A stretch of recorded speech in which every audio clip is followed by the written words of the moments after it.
Cher Sangha, aujourd'hui c'est le 2 mars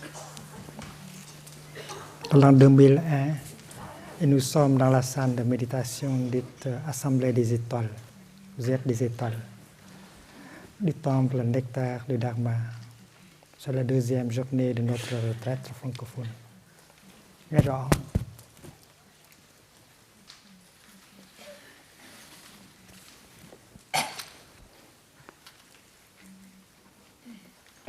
C'est assez clair, audible, c'est mieux maintenant.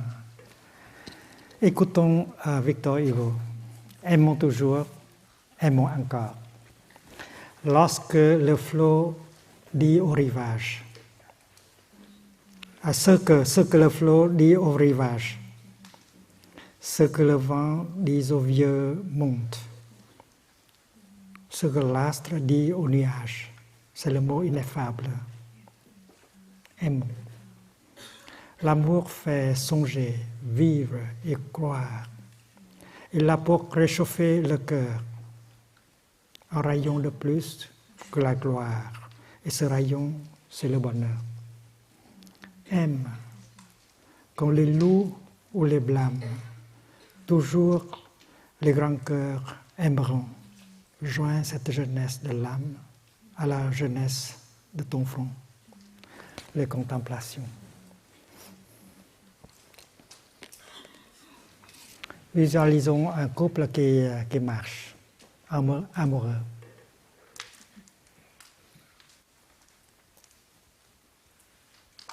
Pour être là, l'un pour l'autre,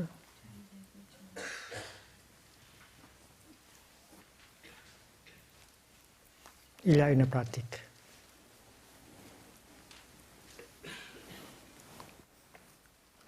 Il faut arrêter le discours intérieur, il faut arrêter le discours mental. C'est parce que quand je suis perdu dans mes pensées, je ne suis pas là. Donc on arrête la pensée, on arrête le discours mental dedans. Et on peut pratiquer une inspiration en pleine conscience pour ramener son corps son esprit vers son corps. Une seule inspiration, ça suffit pour ramener son esprit vers son corps. Et vous voilà, corps et esprit réunis, vous êtes vraiment là. Ou bien un pas fait dans la pleine conscience. Vous êtes conscient du pas que vous faites. Un seul pas suffit de ramener votre esprit vers votre corps. Et vous voilà. Aimer, c'est tout d'abord offrir sa présence.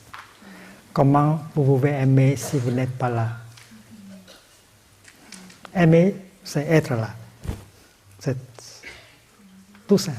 Aimer, c'est être là. Mais il y a une pratique pour pouvoir vous rendre présente. Et au village Chyprinier, on apprend la respiration en pleine conscience, la marche dans la pleine conscience pour pouvoir être vraiment là pour la vie et pour celui ou celle que vous aimez.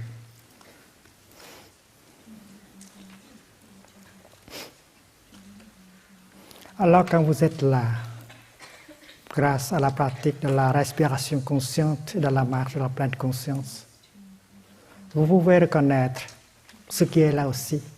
Ce qui est là, c'est une colline. c'est la terre, c'est l'air pur, c'est le ciel bleu, c'est le printemps. C'est votre bien-aimé qui marche à vos côtés.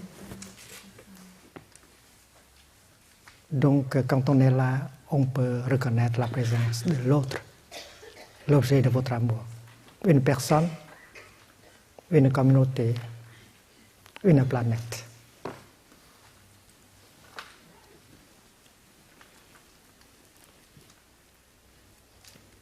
Donc, on ne dit pas cela, mais on pratique vraiment le deuxième mantra. Chérie, mon bien-aimé, je sais que tu es là et j'en suis très heureux. C'est le mantra. Et chaque inspiration, chaque expiration, chaque pas que vous faites, prononce le mantra dans le silence. Vous êtes au courant du fait que la vie est là, votre bien-aimé est là, votre planète est là. Quand je marche avec la Sangha, c'est exactement ce que je fais. C'est parce que la Sangha, c'est mon amour.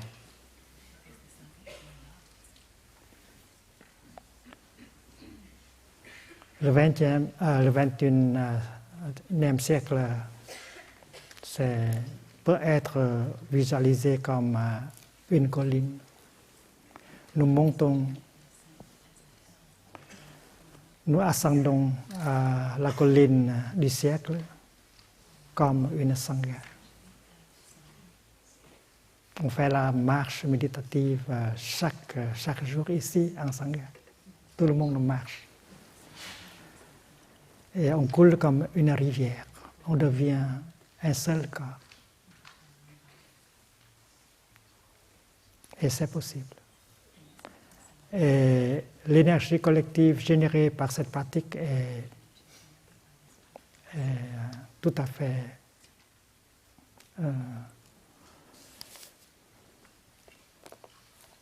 remarquable.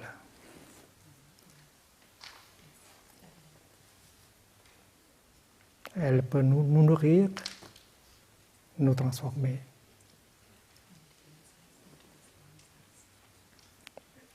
Quand je marche avec la Sangha, quand je marche avec vous, dans une méditation marchée,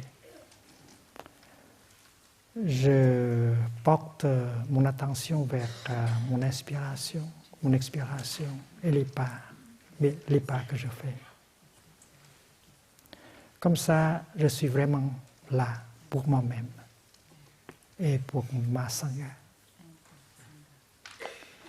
Et pendant la marche, j'offre à ma Sangha ma présence qui a de la paix, la concentration, à l'amour. Et tout le monde qui participe à la marche peut faire exactement la même chose. Chacun peut générer l'énergie de la pleine conscience, la concentration, la paix, le bonheur. Et cela, c'est un cadeau que nous faisons pour ceux et celles que nous aimons dans la Sangha. Donc marcher, c'est aimer. S'asseoir aussi, c'est aimer. Dans une séance de méditation assise, on s'assoit en Sangha. Je suis là dans ma position assise, je suis vraiment présente dans la salle de méditation. Et je savoure chaque inspiration, chaque expiration. Je souris. Il y a de la paix, il y a de la concentration, il y a du bonheur en moi-même. Et je suis au courant du fait que mes frères, mes sœurs sont aussi là dans la salle. Et ils sont en train de faire exactement la même chose. Et tout le monde peut générer cette énergie de paix, de concentration, de joie. Et tout ensemble, on peut créer cette énergie de groupe qui est très guérissante et nourrissante en même temps. Donc, je suis là sur mon coussin, je respire, je suis en paix avec moi-même, je suis en contact avec la vie, je me laisse nourrir par les merveilles de la vie. Et c'est un acte d'amour, de s'asseoir là, de vous offrir à la Sangha. On n'a pas à parler. Je me souviens une fois, quand le Bouddha reçoit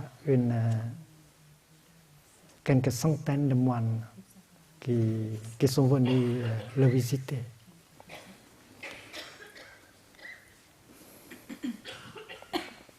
Chaque année, les moines pratiquent une retraite d'été de 3 mois de suite. Et le Bouddha a l'habitude de rester là après la retraite pour que les moines qui habitent et qui pratiquent dans les autres régions puissent venir le voir. Et une fois, à peu près 500 moines sont venus avec le Bouddha et on les a invités à venir et s'asseoir avec le Bouddha. Imaginez 500 moines assis avec le Bouddha. Et le Bouddha n'a rien dit du tout. Il est là. Il est assis avec les 500 moines.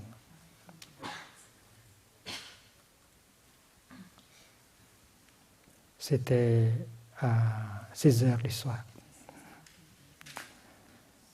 Et ils sont restés comme ça des heures et des heures sans rien parler.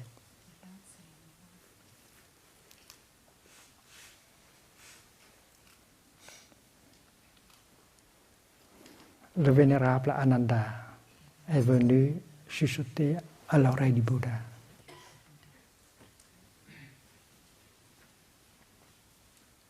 Cher maître,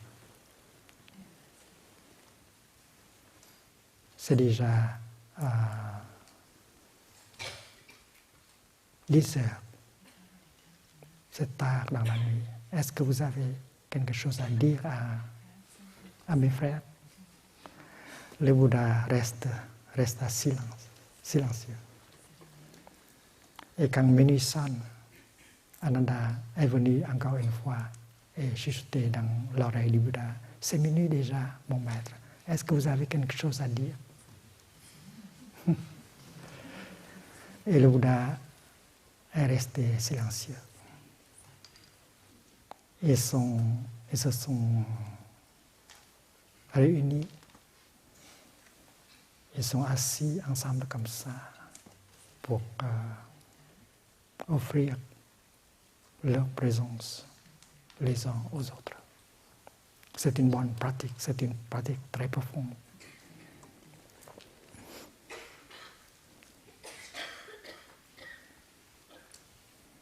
Ils sont assis comme ça pendant très longtemps et puis le matin sonne.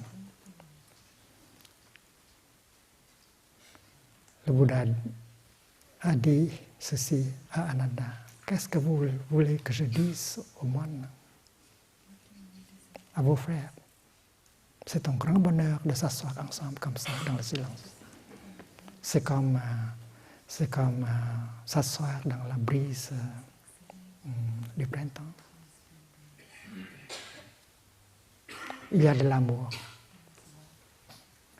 il y a de l'unité, il y a de la fraternité. En Chine, on a l'expression Toa Sun Feng. S'asseoir dans la brise du printemps.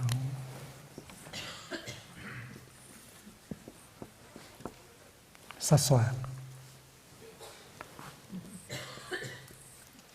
Printemps.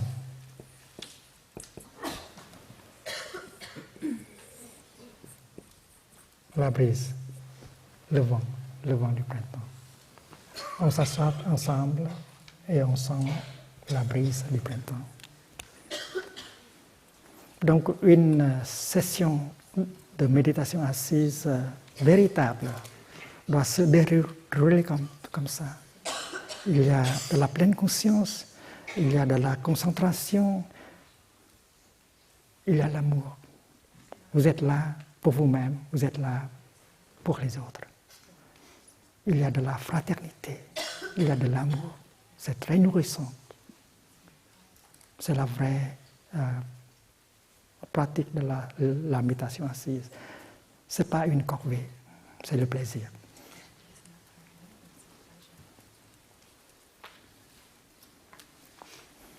Tòa xung phong.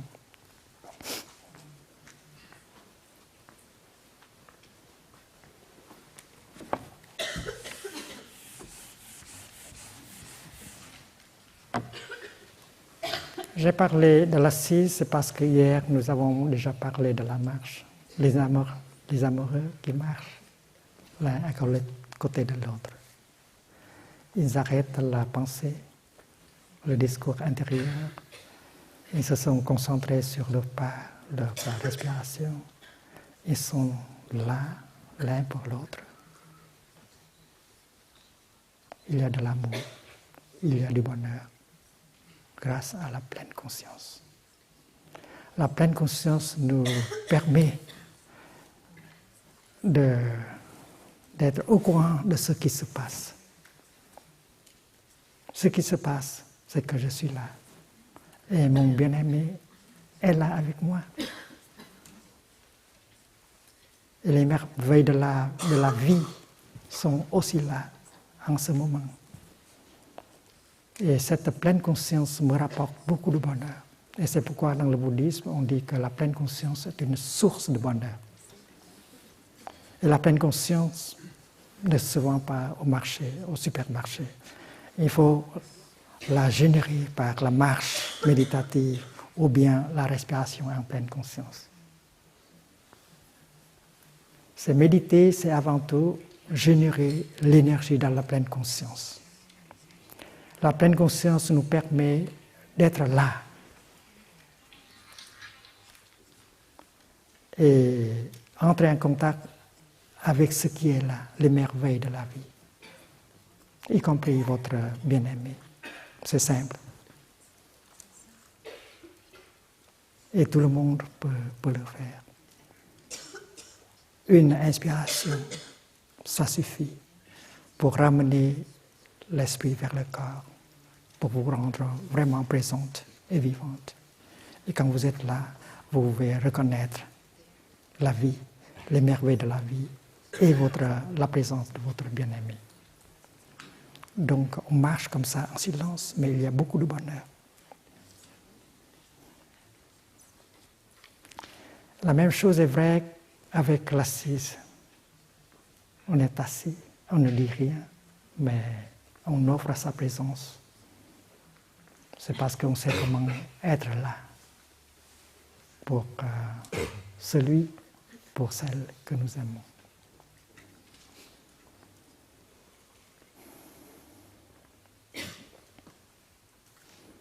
Il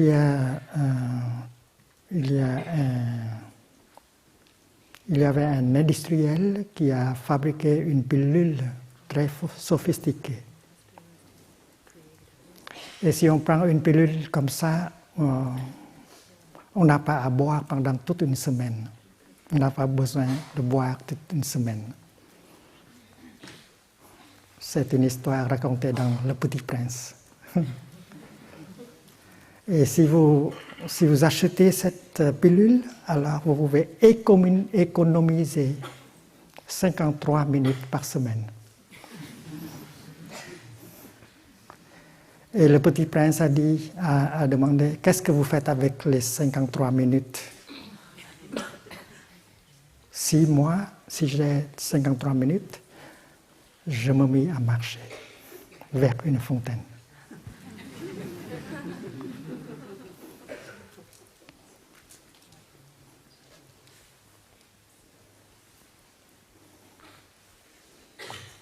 Et Saint-Exupéry a marché avec le Petit Prince dans le désert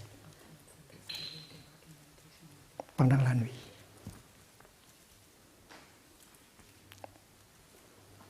Antoine Saint-Exupéry n'a plus d'eau pour boire. Il a soif.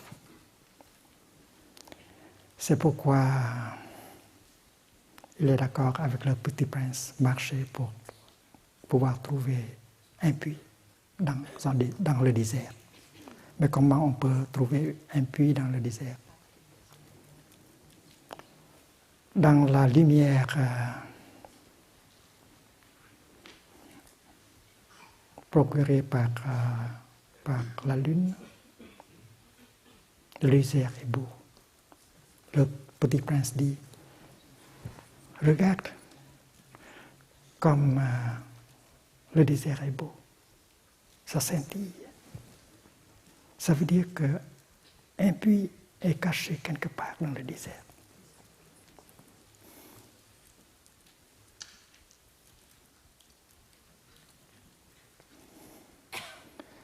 Et Antoine Saint-Exupéry avait l'impression que le Petit Prince n'a pas besoin de boire.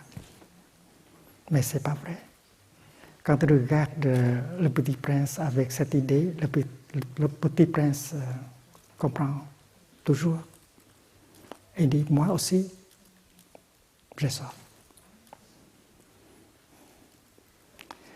Et le Petit Prince a dit ceci aussi, l'eau, c'est aussi bonne pour le cœur.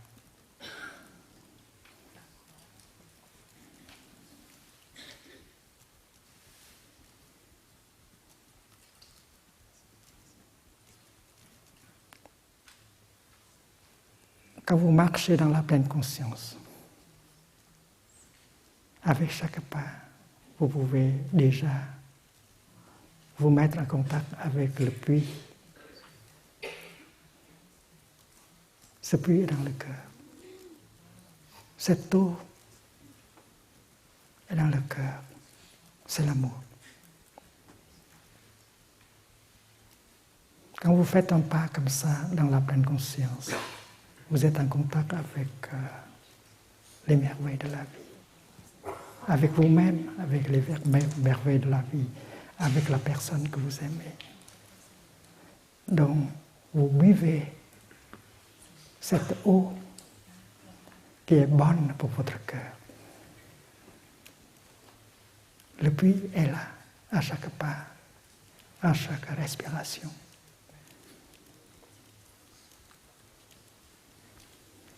C'est parce que la vie est disponible seulement dans le moment présent. Tout ce que vous cherchez doit être trouvé dans le moment présent. C'est le Bouddha qui a dit cela. Le passé n'est plus là. Le futur n'est pas encore là. Il y a seulement un moment quand la vie est vraiment disponible. C'est le moment présent. Donc, la marche que vous faites, c'est pour vous ramener au moment présent. Ou bien la respiration que vous faites, c'est pour vous ramener au moment présent, là où vous pouvez toucher le puits de la vie, l'eau qui est bonne pour le cœur et pour le corps. La pleine conscience est une pratique qui nous permet de nous établir dans le moment présent afin de pouvoir toucher en profondeur les merveilles de la vie qui sont là, qui sont déjà là. Et selon cette pratique, cet enseignement, le royaume de Dieu doit être trouvé dans l'instant présent. La terre de Bouddha aussi, la paix aussi, l'amour aussi. Tout doit être cherché dans le moment présent même. Quand vous marchez comme ça, comme le Petit Prince, vous êtes en contact avec le puits, vous buvez cette eau qui est bonne pour votre cœur et pour votre esprit, c'est très nourrissant, très guérissant.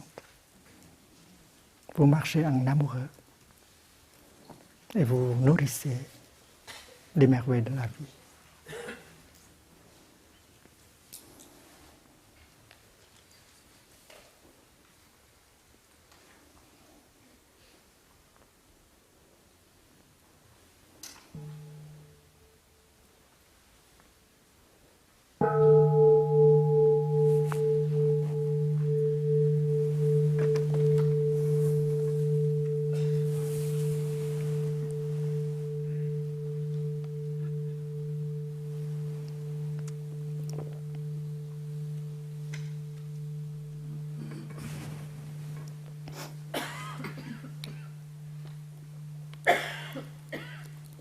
Vous aimez quelqu'un, vous aimez quelque chose, c'est parce que cette personne-là, ce quelque chose-là, possède de la beauté,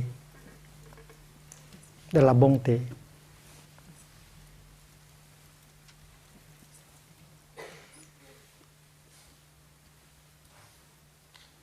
Et de la vérité. C'est parce que nous tous, nous avons besoin de la beauté, de la bonté, c'est-à-dire l'amour,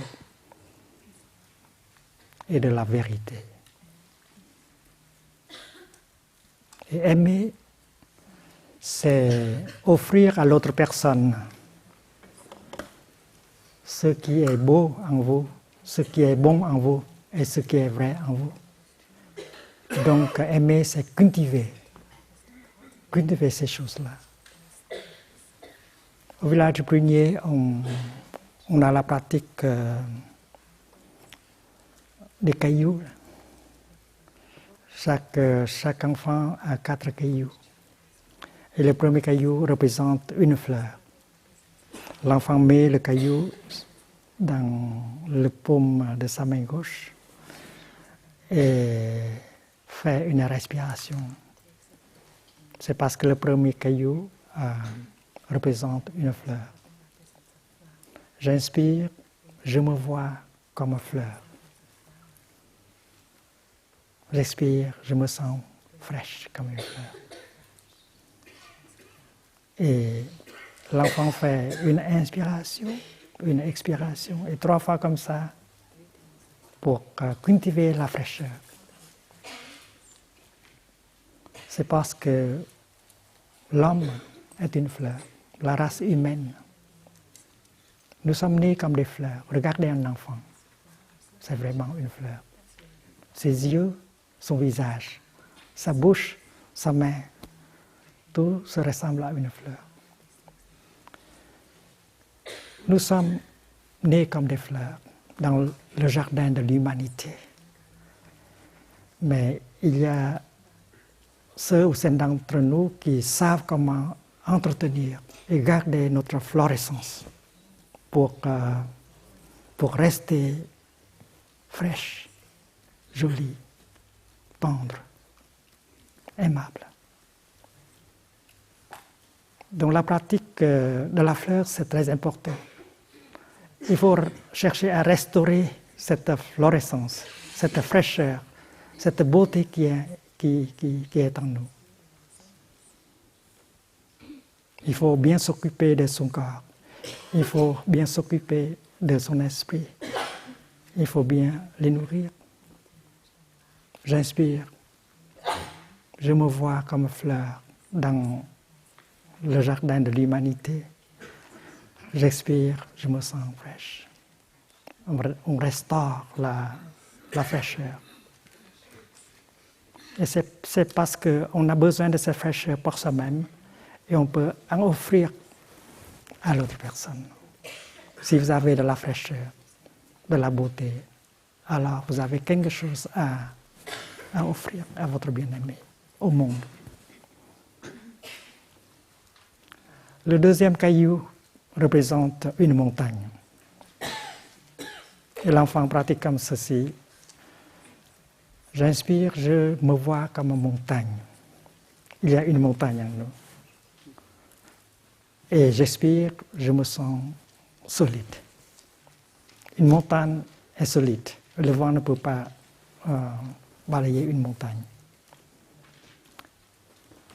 Et la solidité, la stabilité est quelque chose de très important. Si une personne n'est pas stable, n'est pas solide, elle n'est pas heureuse et on ne peut pas compter sur elle. Donc, quand je pratique comme ça, je cultive ma solidité. Il faut être solide, il faut être stable pour pouvoir le refuge de l'autre. Vous avez cette stabilité en vous, vous avez cette solidité en vous que vous pouvez offrir à celui ou à celle que vous aimez. Donc la méditation, c'est aussi pour cultiver la solidité. Quand je marche comme ça, dans la pleine conscience, chaque pas est solide. Chaque pas cultive la solidité. C'est parce que je me suis installé vraiment dans l'instant présent. Le passé ne peut pas me retenir, le passé ne peut pas me tirer et le futur ne peut pas me tirer. Je suis solide, je suis bien ancré dans le moment présent. C'est pourquoi chaque pas m'aide à cultiver la solidité, la stabilité. La marche dans la pleine conscience, ou bien la respiration dans la pleine conscience, nous aide à cultiver cette stabilité, cette solidité qui est à la base du bonheur véritable. Et si j'en ai, je peux offrir ça à mon bien-aimé aussi. C'est la pratique de l'amour, la marche ou la respiration consciente.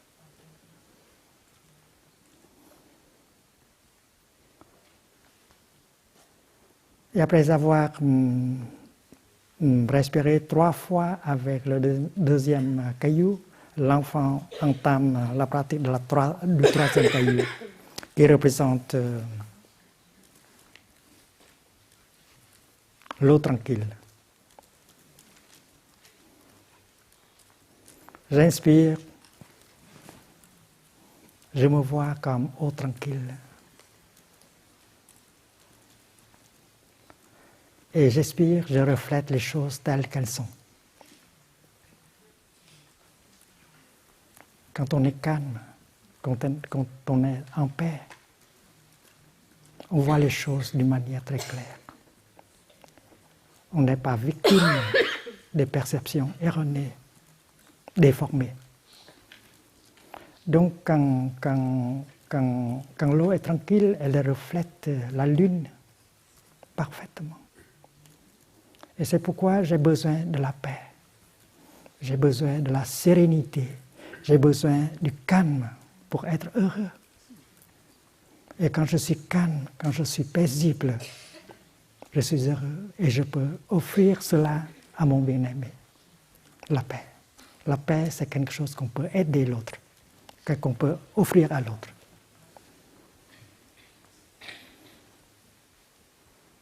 Avec la méditation, on utilise les images très concrètes.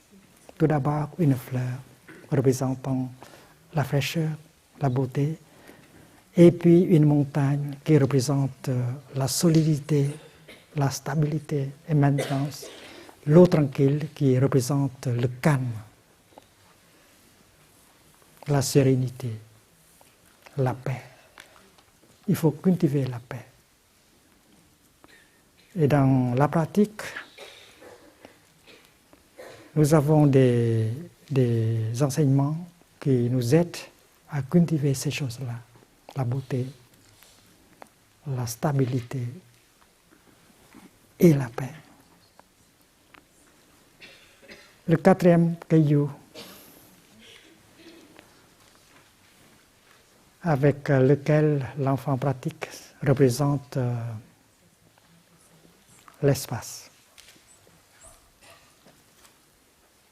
J'inspire, je me vois comme espace.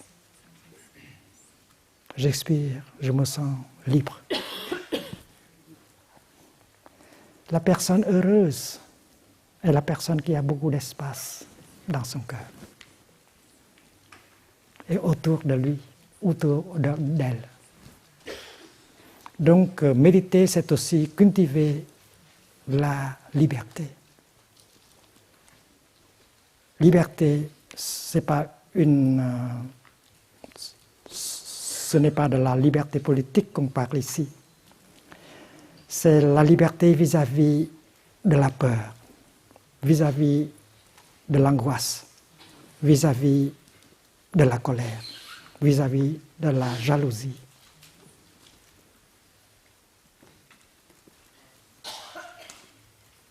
C'est parce que ces afflictions-là nous possèdent, une fois nous possèdent, nous empêchent à être heureux. C'est parce que ces afflictions-là, c'est comme le feu, les flammes qui nous brûlent, la jalousie, la colère, le doute, ça nous brûle. Donc il faut nous débarrasser de ces choses-là. Il faut de la liberté véritable. Et pour pouvoir avoir cette liberté, il faut pratiquer le regard profond, dirigé vers l'objet de notre colère, de notre doute, de notre jalousie. Comme ça, c'est parce qu'une compréhension profonde peut transformer cette colère, transformer cette angoisse. Dans le bouddhisme, on parle du salut, de la libération, pas par la grâce, mais par la connaissance. Libération, le salut, grâce à la connaissance. Et la connaissance, la vision profonde, est le fruit du regard profond. Avec la pleine conscience, avec la concentration, on regarde en profondeur quelque chose. Et ce quelque chose peut être notre colère ou notre angoisse. Avec cette énergie formidable, on va pouvoir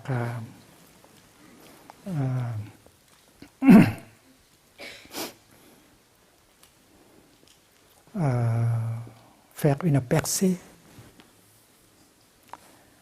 et atteindre cette vision profonde qui nous libère de cette colère, de cette angoisse, de cette peur.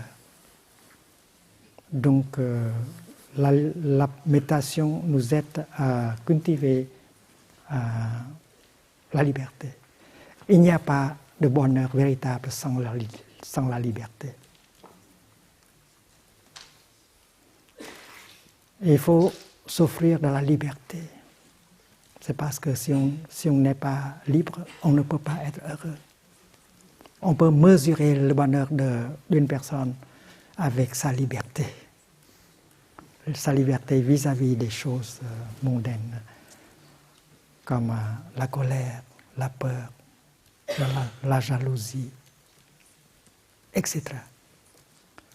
Et quand vous avez de la liberté, vous pouvez en offrir à celui ou celle que vous aimez. C'est la chose la plus précieuse qu'on peut offrir à l'autre.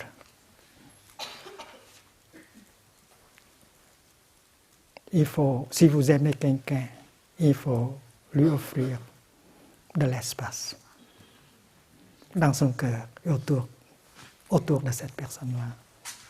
L'espace, c'est quelque chose de très précieux. Regardez la lune dans le ciel. Regardez la lune qui voyage dans le ciel. Elle a beaucoup d'espace autour d'elle, c'est pourquoi elle est heureuse.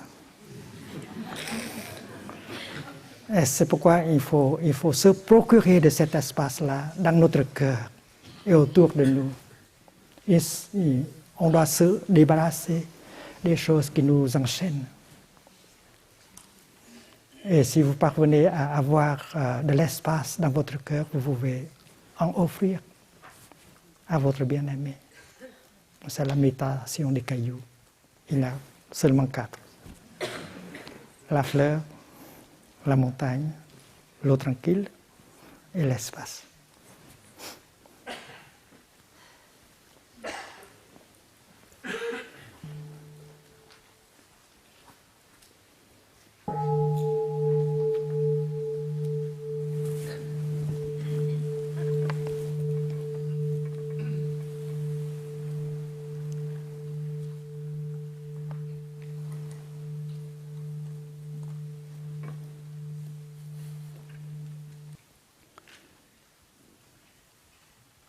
se procurer de la beauté, de la fraîcheur, se procurer de la solidité, de la stabilité, se procurer de la paix et de la liberté.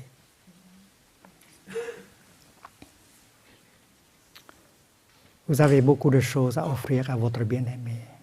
Et votre bien-aimé aime venir et s'asseoir près de vous. C'est parce que vous avez ces choses-là. Elle a besoin de vous.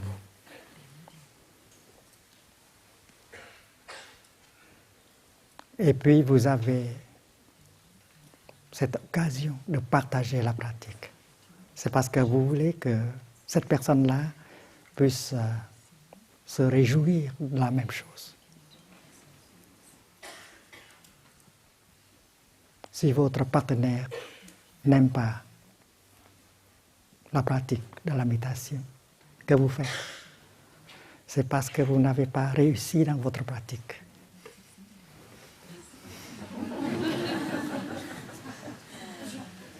Si vous avez réussi dans votre pratique, vous devenez plus jolie, plus fraîche, plus libre, plus heureuse.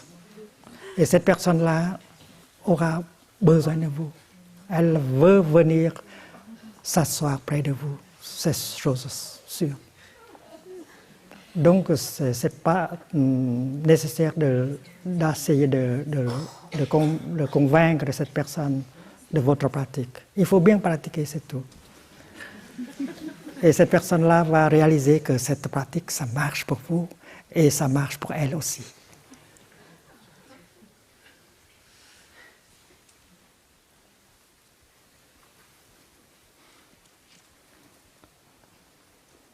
Saint-Exupéry a dit aussi ceci: aimer, c'est pas se regarder, mais regarder dans la même direction. C'est pas la direction de la télévision, non.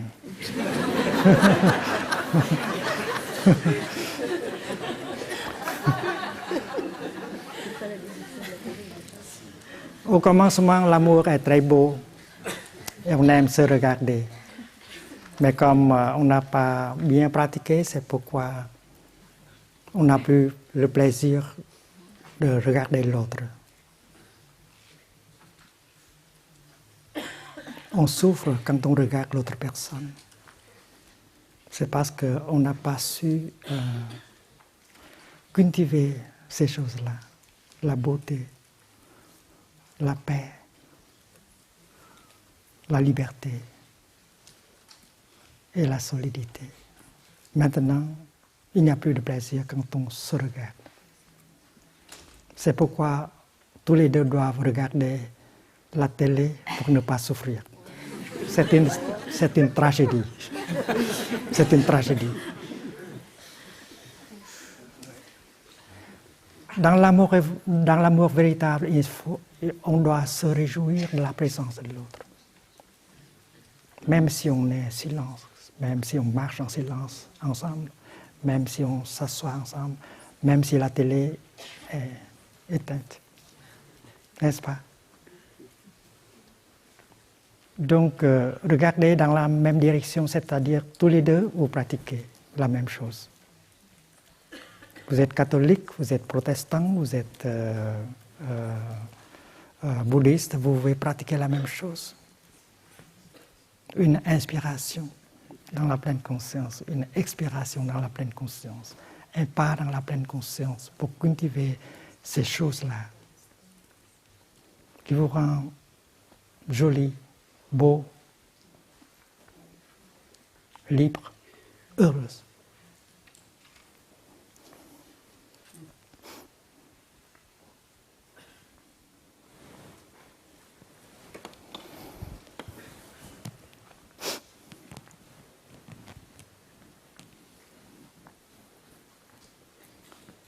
Le Bouddha a parlé de l'amour véritable. Et les éléments qui constituent l'amour véritable. Et tout d'abord, il parle de la maîtrise.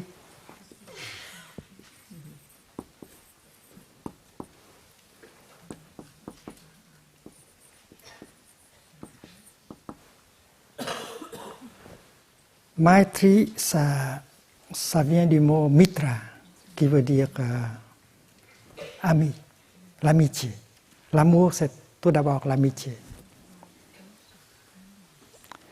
Et Maitri, c'est une énergie que vous cultivez en vous-même.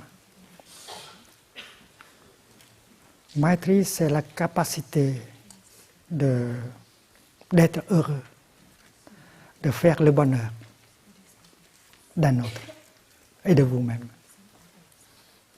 Maitri, c'est pour procurer le bonheur.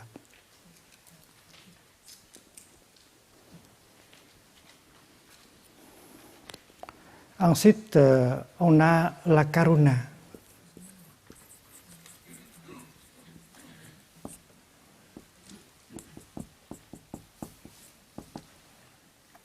Maitri se traduit en français comme la bonté aimante. Peut-être vous avez un mot meilleur pour traduire le Maitri. Karuna, c'est la compassion.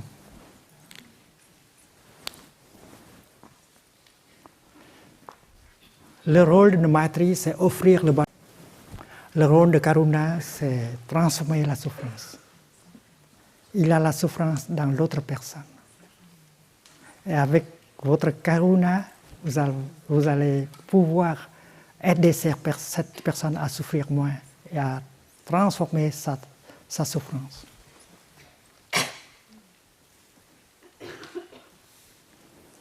La Maitri, c'est offrir du bonheur.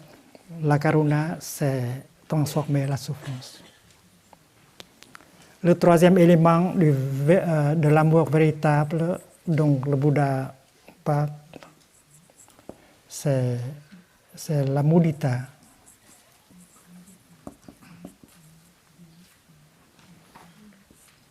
La joie. La joie.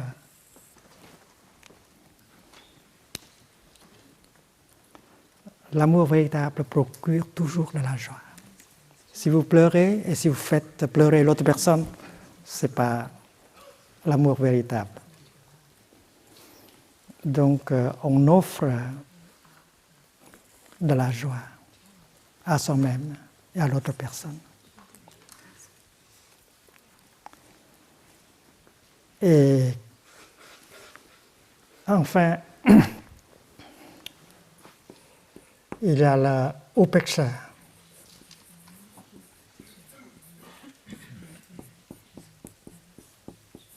Upeksha, c'est l'équanimité ou bien la non-discrimination.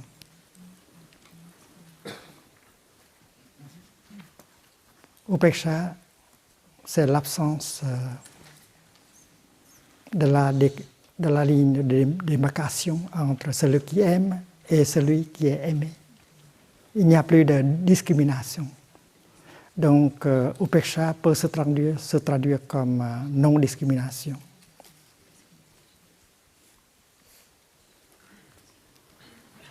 Équanimité. Quand on aime avec cet amour-là, sa souffrance est votre propre souffrance.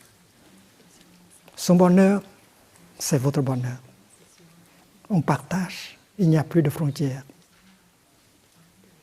Comme on dit avant le chant, que la Sangha respire comme un seul corps. Écoute comme un seul corps. Et chanter comme un seul corps. C'est l'upeksha.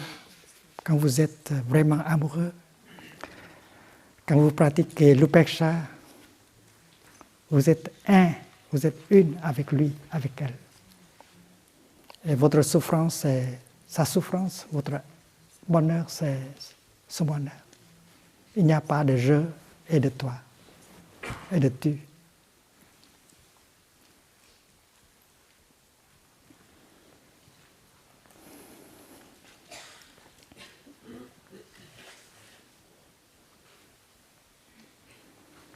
Donc, quand vous offrez du bonheur à cette personne-là, vous offrez du bonheur à vous-même. C'est dans l'esprit de l'upeksha. Quand vous essayez, quand vous parvenez à transformer la souffrance en elle, vous ne souffrez plus. C'est parce que sa souffrance est votre souffrance. Et quand la joie que cette personne-là possède, c'est votre propre joie. Il n'y a plus de jalousie. Son succès, son bonheur, c'est votre succès, c'est votre bonheur. Il n'y a pas de discrimination.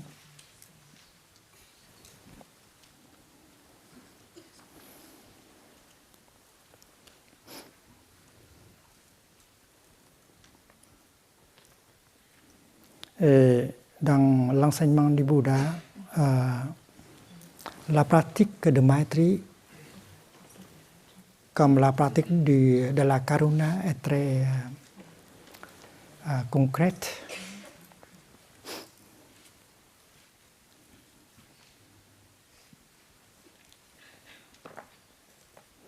La Maitri, la bonté aimante, le bonheur,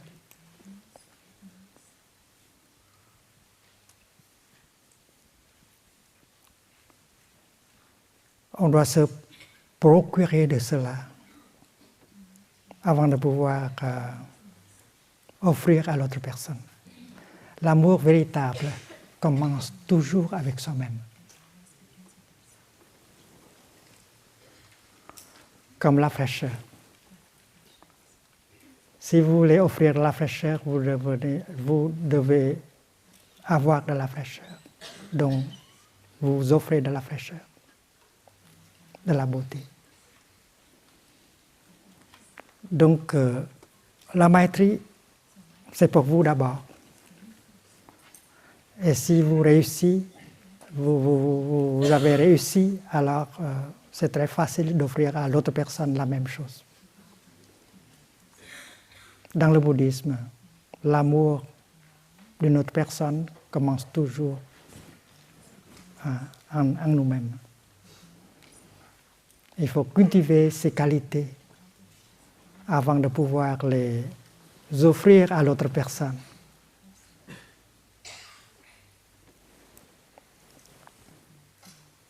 Que je sois libre de la colère, des soucis, de la peur. Que je sache me regarder avec les yeux de compréhension et de l'amour. Que je reconnaisse et touche en moi les graines de joie et de bonheur. Que j'identifie en moi les racines de la colère, de l'attachement et de l'illusion. Que je sache nourrir en moi chaque jour les graines de joie. Que je vive ma vie avec fraîcheur, solidité et liberté. Que je me libère des deux extrêmes que sont l'attachement et l'aversion, sans tomber dans l'indifférence. C'est la première partie. La deuxième partie, qu'il soit en paix, qu'elle soit en paix, heureux, heureuse, léger, légère de corps et d'esprit. Il faut toujours commencer par soi-même. Tout d'abord, quelque chose comme un souhait, que je sois en paix, heureux et léger de corps et d'esprit. C'est la première chose qu'on souhaite à soi-même. En paix, heureux, léger de corps et d'esprit. Vous savez exactement ce que vous voulez. Et vous pratiquez pour pouvoir réaliser cela. Il faut tout d'abord savoir ce dont on a besoin. Cette paix, ce bonheur.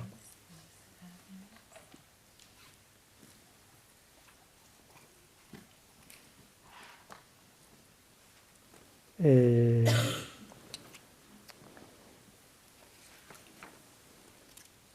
le bien-être dans le corps et l'esprit.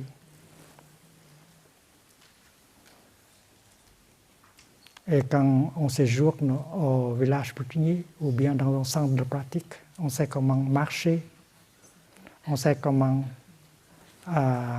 respirer, on sait comment manger, on sait comment se brosser les dents pour que ces choses-là soient réaliser. On peut toujours se brosser les dents de telle sorte que la paix, la joie et l'amour soient possibles pendant les quelques minutes du brossage. Comment? Avec la pleine conscience. Avec la pleine conscience, vous êtes concentré sur le fait que vous êtes en train de vous brosser les dents. Vous n'êtes pas possédé par le passé, par le futur. Vous êtes au courant du fait que vous êtes en train de vous brosser les dents. C'est une chose merveilleuse, avoir encore des dents pour brosser, surtout à mon âge.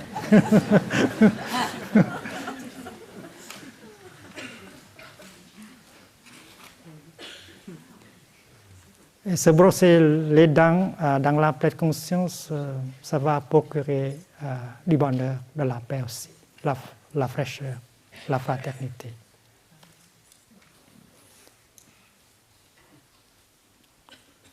Et quand vous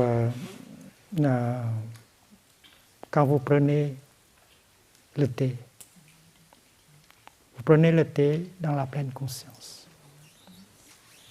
Vous êtes au courant du fait que la tasse de thé est dans votre main.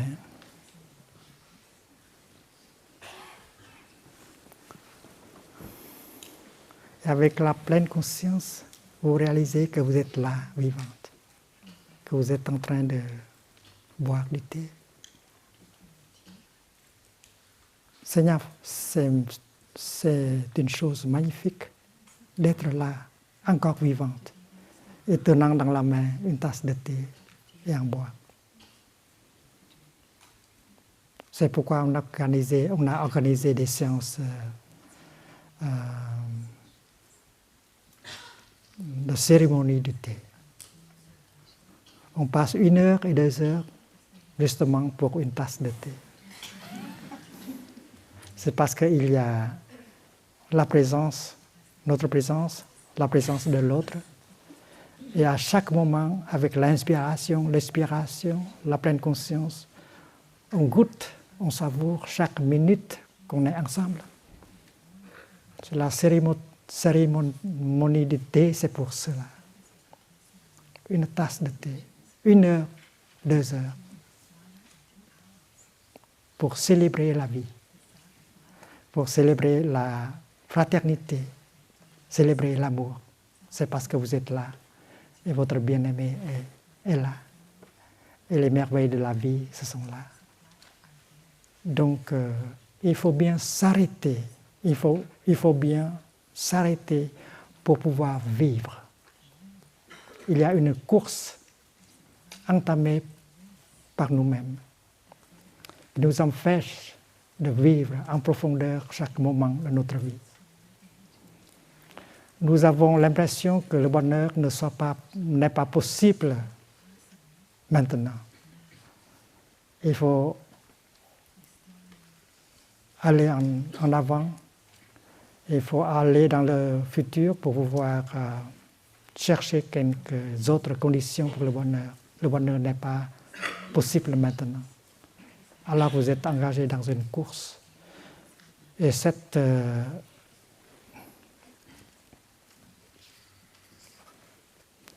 course, peut-être, elle a déjà commencé avec nos ancêtres.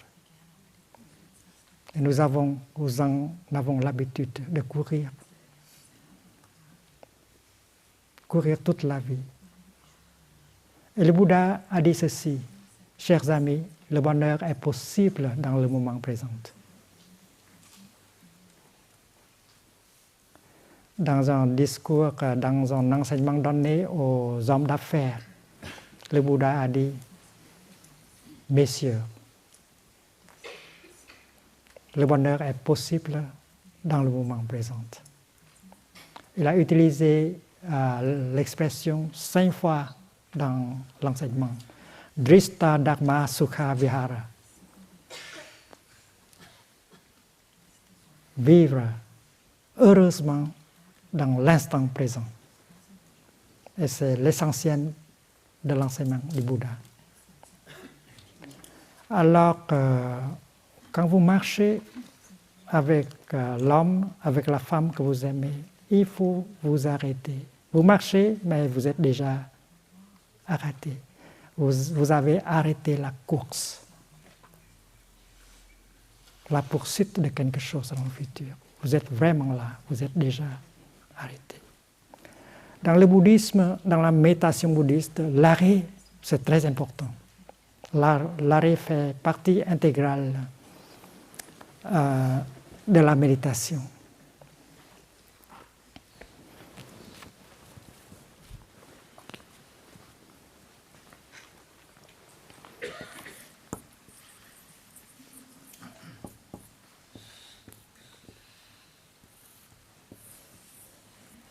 Ça veut dire stop.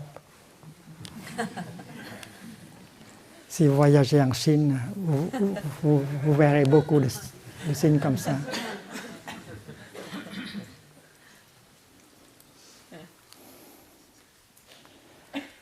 Quand vous êtes dans la position assise pour méditer, vous faites une méditation assise, il faut vous arrêter. Il faut arrêter la course. Il faut être là dans le moment présent. Et chaque inspiration, chaque expiration vous ramène au moment présent pour vivre profondément ce moment-là. Donc, l'arrêt vous permet d'entrer en contact profond avec la vie. Et quand vous marchez comme ça, même si vous marchez, mais vous êtes vraiment en contact avec le moment présent. Vous êtes déjà arrêté. Vous avez déjà arrêté la course pour pouvoir vraiment marcher. Donc, dans le bouddhisme, l'arrêt, ça veut dire l'arrivée. Et c'est vrai, vous êtes arrivé. Et vous savez très bien qu'au village Brunier, nous pratiquons « je suis chez moi, je suis déjà arrivé ». Mon chez moi, c'est le moment présent. Et chaque moment de la vie quotidienne, vous arrivez au chez vous. Vous vous sentez confortable dans le moment présent. Vous ne cherchez plus, vous ne courez plus. Donc l'arrêt, c'est déjà l'arrivée. Vous êtes déjà arrivé au moment présent où la vie et ses merveilles sont disponibles. Donc l'arrêt, c'est très important dans la méditation. Et comme la course est devenue une habitude, c'est parce que cette habitude a été transmise à nous par nos ancêtres. On continue à courir comme ça toute sa vie. On cherche toujours, on court toujours. Et quand on a une chance de rencontrer le Dharma, on commence la pratique de l'arrêt. J'ai couru toute ma vie. Qu'est-ce que j'ai fait avec ma vie? Je ne veux plus continuer comme ça.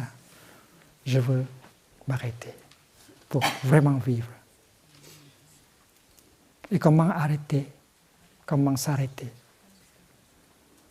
Une inspiration dans la pleine conscience. Un pas fait dans la pleine conscience.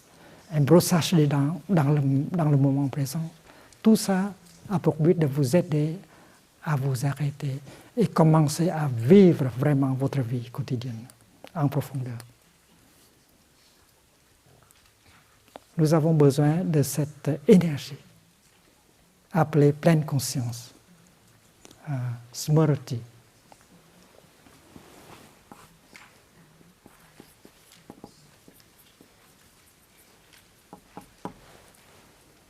Qui nous aide à être là pour vivre et pour aimer. Et l'énergie de la pleine conscience est porteuse de l'énergie de la concentration. samadhi.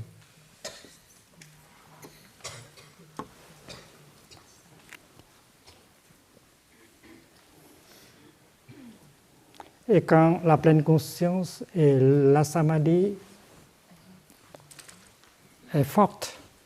sont fortes, alors on peut faire une percée dans la réalité de ce qui est là. Et on atteint ce qu'on appelle la prajna, c'est-à-dire la vision profonde, la compréhension de ce qui est là.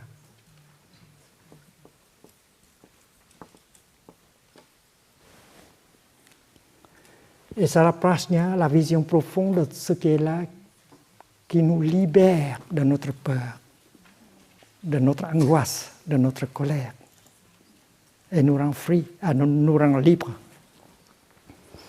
Donc, les trois sortes d'énergie que l'on fabrique, que l'on veut générer dans la pratique, c'est la pleine conscience, la concentration et enfin la prajna, c'est-à-dire la vision profonde. Et la pleine conscience et la concentration mènent toujours à la compréhension, à la vision profonde.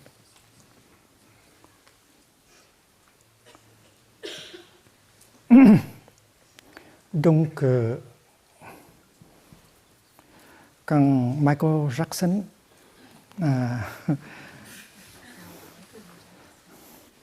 dit que this is it, c'est ça, c'est cela. Les merveilles de la vie sont déjà là. Pourquoi courir encore?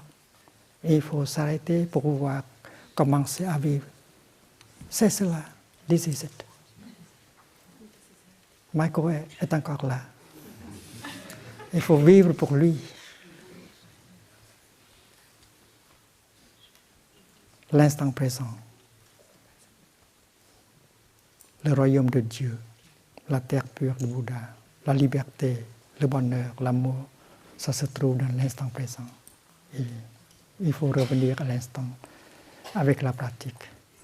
Et vous savez très bien qu'au village punier, on fait cela tous les jours, tous les moments, grâce à notre respiration, grâce à notre marche dans la pleine conscience. Quand je vous vois marcher, je sais que vous êtes des vrais amoureux ou non. Si vous goûtez chaque pas, si vous marchez avec l'autre personne et vous goûtez chaque pas comme ça en profondeur, je sais que vous êtes des amoureux authentiques, vrais.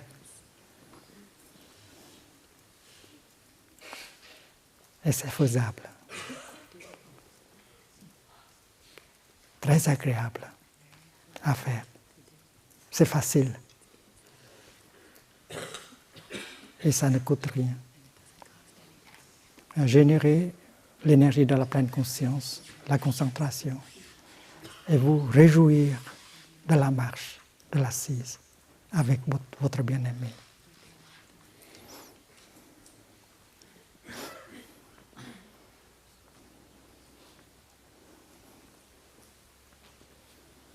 Donc, Maitri, c'est offrir à soi-même le bonheur.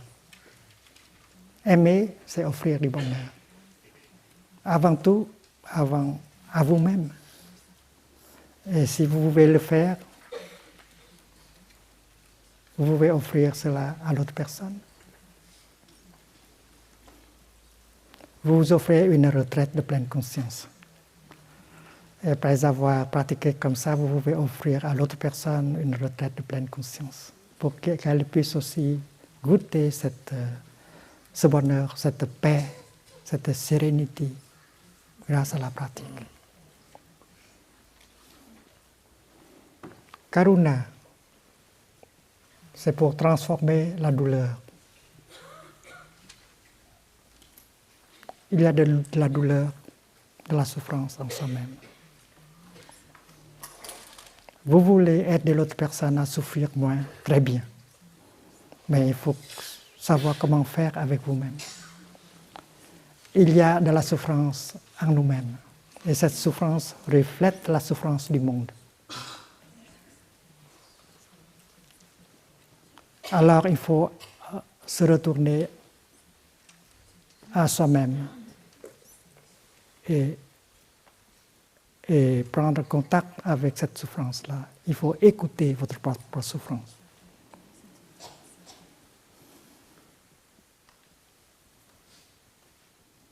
Avec la respiration consciente, avec la marche dans la pleine conscience, vous aurez de l'énergie pour pouvoir le faire. Les gens ont peur de la souffrance. Ils ne veulent pas se mettre en contact avec la souffrance. Donc la pratique, c'est l'évasion de soi-même. Avec la consommation,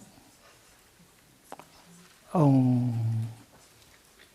étouffe, on cache sa souffrance avec la consommation. Le Bouddha nous recommande à générer l'énergie de la pleine conscience, la concentration, pour que nous puissions être assez forts afin de pouvoir revenir à nous-mêmes et embrasser avec douceur cette souffrance qui est en nous. Cette souffrance, c'est nous-mêmes. Il faut être là pour elle. La souffrance, c'est la première vérité noble. Et grâce à la souffrance, le bonheur sera possible. C'est comme avec la boue, on peut cultiver les fleurs de lotus.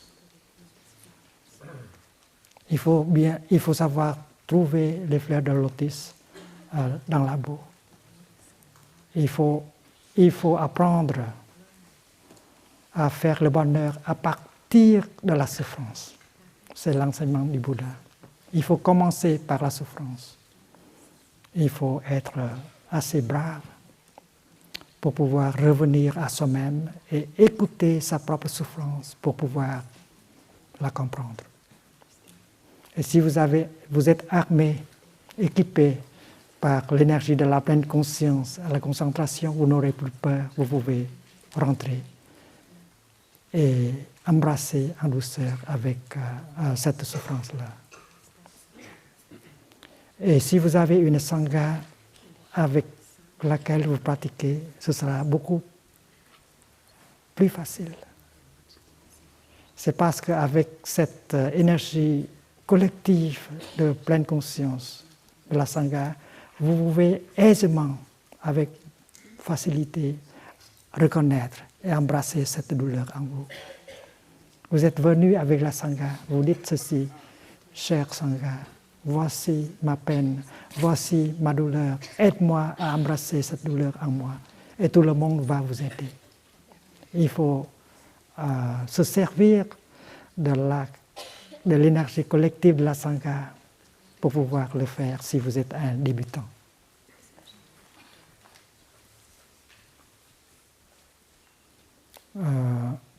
On ne combat pas la souffrance, on l'embrasse. On la reconnaît, on l'embrasse avec beaucoup de douceur et on cherche à regarder en profondeur dans la nature de cette souffrance. Donc, selon le Bouddha, selon cette pratique, la souffrance est la première vérité noble. Et si on peut regarder en profondeur dans cette vérité, on trouvera une deuxième vérité. La deuxième vérité, c'est la cause, les racines, la nature de cette souffrance.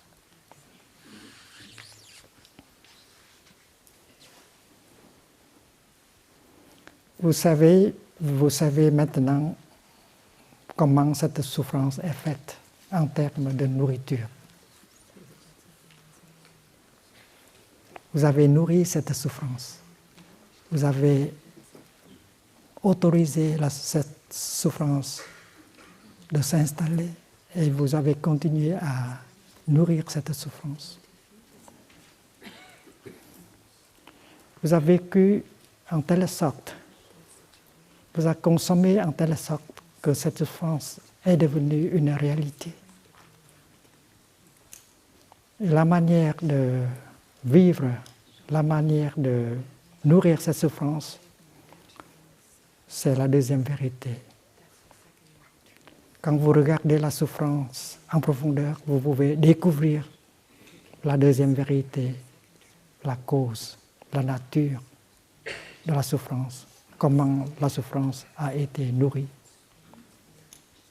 Et après avoir vu la cause, la source de nourriture qui a nourri la souffrance, alors vous savez exactement quoi faire, comment faire pour pouvoir arrêter, transformer la souffrance.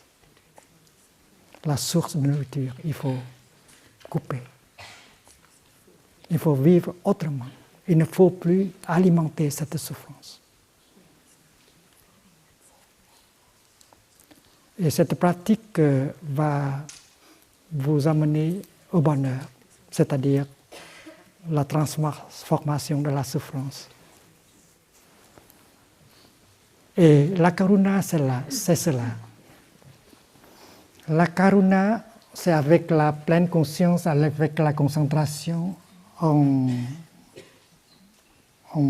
rentre en soi pour pouvoir écouter, pour pouvoir regarder en profondeur cette souffrance en nous, afin de pouvoir arriver à cette connaissance, à cette vision profonde concernant la cause, la nature du mal.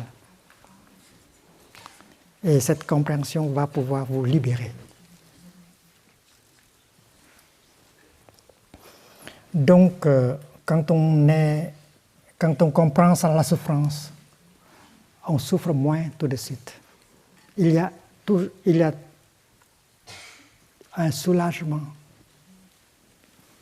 La compréhension de votre propre souffrance apporte un soulagement. Vous êtes devenu beaucoup plus léger. Et votre manière de regarder se transforme. Et maintenant, vous pouvez aller à lui, à elle, pour aider cette personne-là. Votre regard est différent, votre manière est différente. C'est parce qu'en vous, il y a déjà une connaissance. La connaissance de la souffrance en vous. Et vous êtes sur la voie de la guérison, de la transformation. Alors vous pouvez aller à cette personne-là pour l'aider. Chérie, je sais qu'il y a de la souffrance en toi. Moi aussi, j'ai de la souffrance. J'ai écouté la souffrance en moi. J'ai parvenu à une libération et je veux t'aider.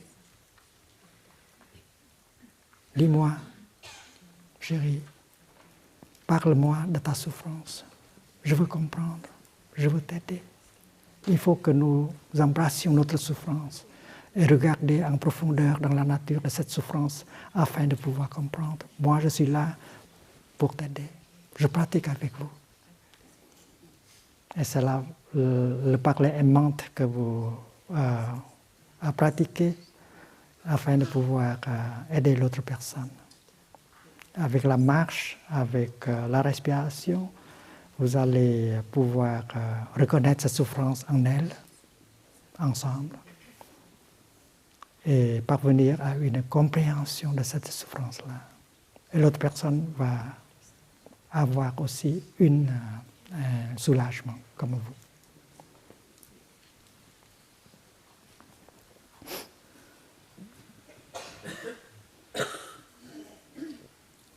Procurer du bonheur, transformer la souffrance, offrir la joie. Et on fait tout cela dans l'esprit de la non-discrimination. L'enseignement du Bouddha sur l'amour, c'est très profond.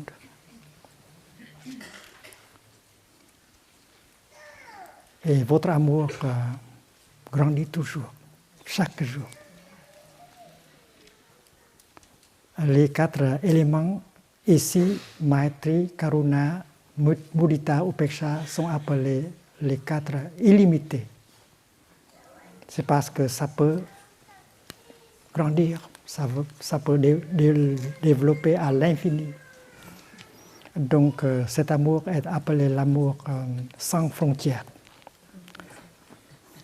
On peut commencer par une personne, mais comme on aime avec cet amour, votre amour va pouvoir embrasser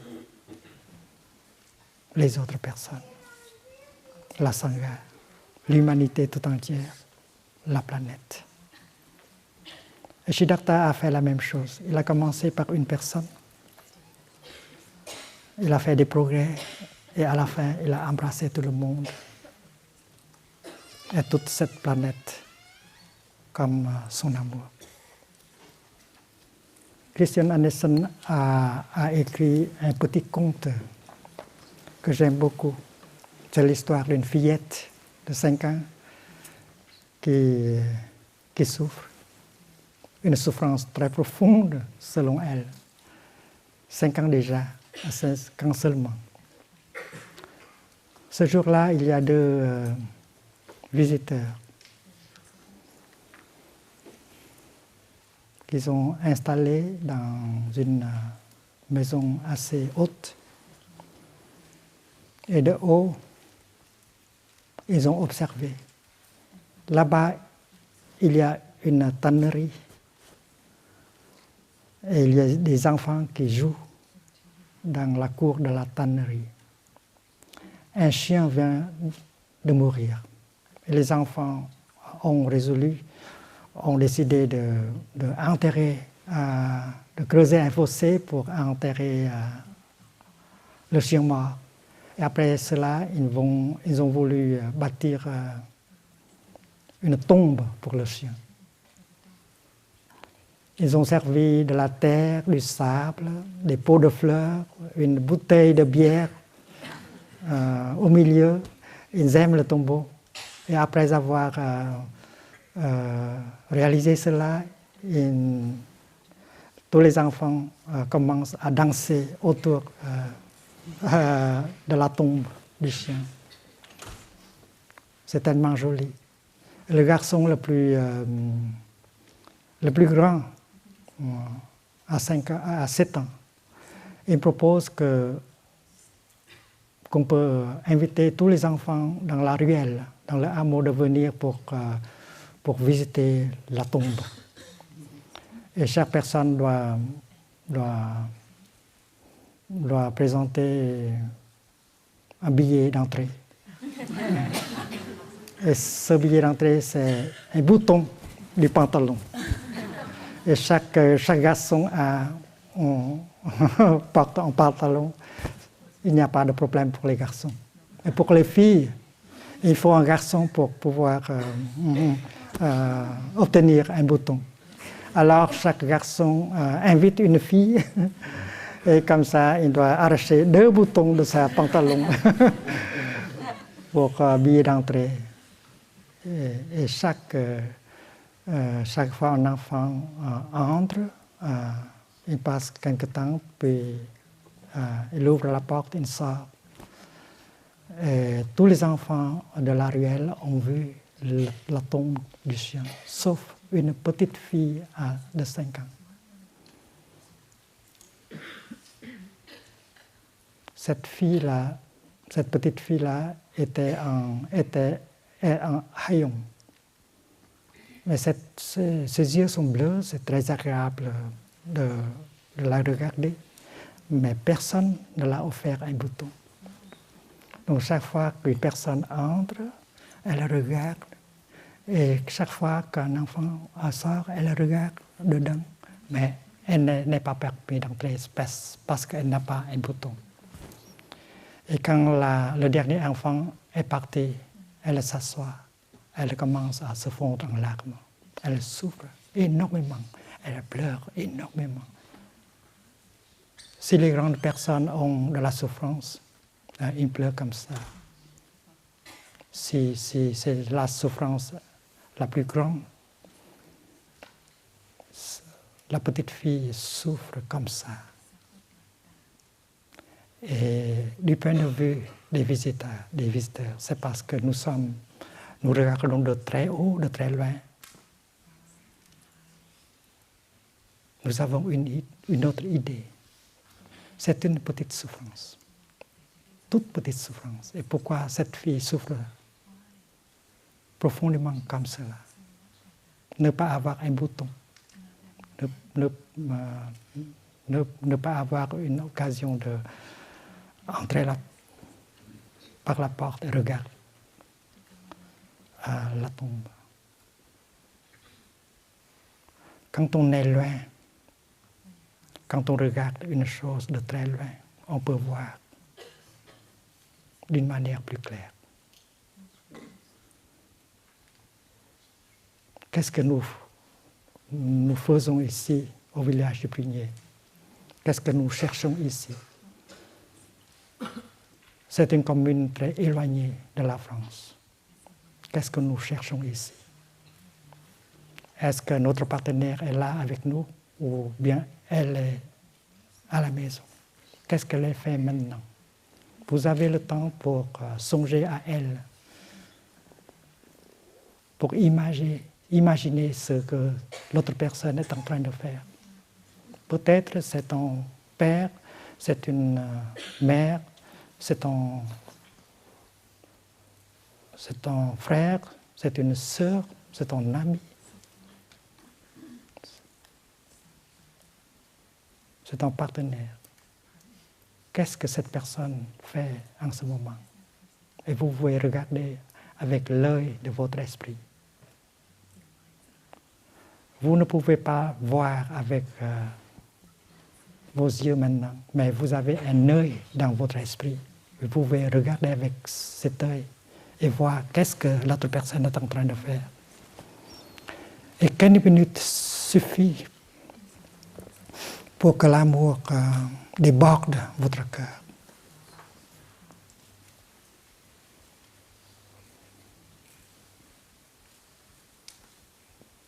Les astronautes de Apollo 11, ils se sont éloignés de la Terre. Ils sont arrivés jusqu'à la Lune. Je pense en juin 1969. Nous avons le premier homme qui descend sur la Lune. C'est en 1969. Et sur la Lune, on a vu la Terre qui se lève. Et quelque chose de si beau. Et les astronautes nous ont envoyé cette image. Thầy Pháp Áo có cái hình đó. Je me demande si Thầy Pháp Áo a cette image à nous montrer. L'image de notre planète.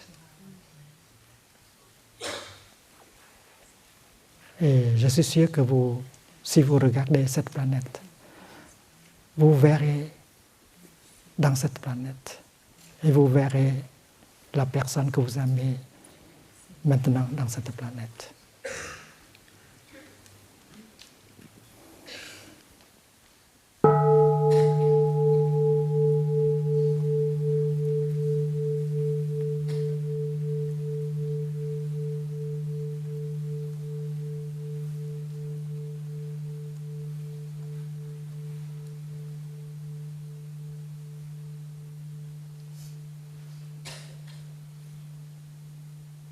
Les astronautes qui ont visité la Lune, qui nous ont envoyé les premières images de notre planète, ils ont dit ceci.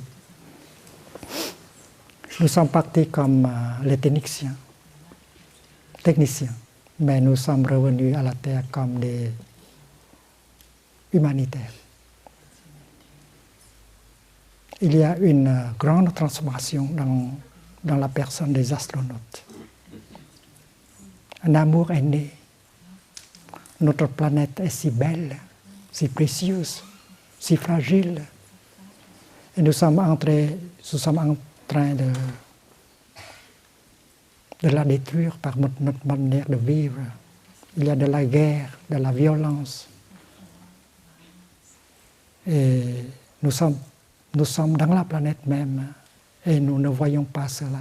Il faut s'éloigner jusqu'à la Lune pour voir clairement ce qui se passe dans notre planète. Có thể phop áo đây không? Đem lên đây đi con. Il va nous montrer. Có chưa con? À. Il va nous montrer bientôt.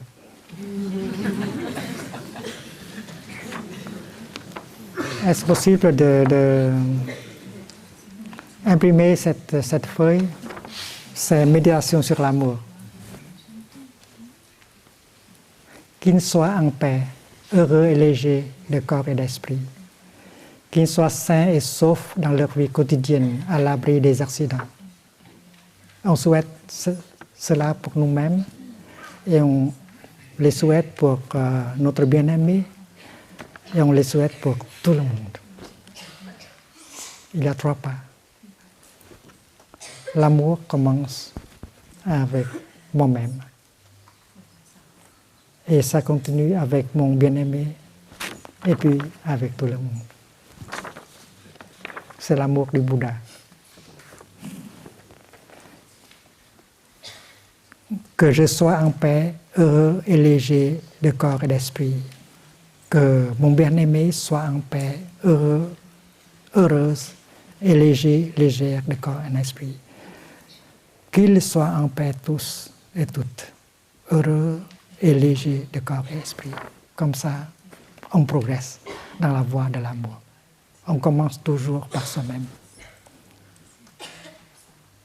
Et on peut commencer par la fleur, et puis la montagne, et puis l'eau tranquille, et puis l'espace.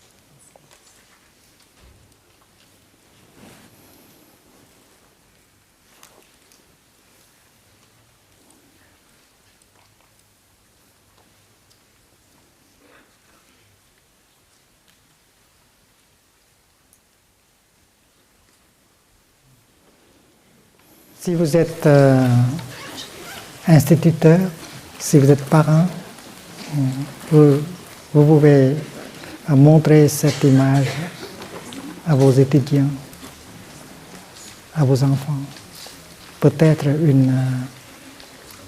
la compassion, l'amour va naître dans leur cœur pour notre planète.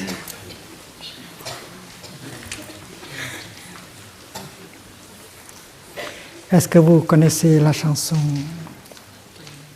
Le bonheur, c'est maintenant? Alors il faut chanter. Le bonheur, c'est maintenant. J'ai laissé tous mes soucis.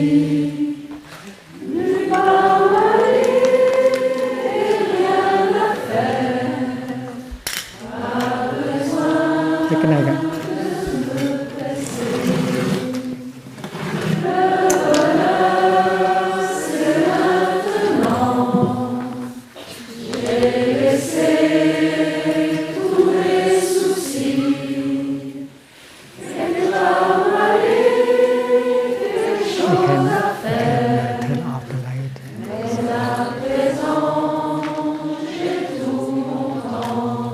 C'est vrai, vous avez tout votre temps.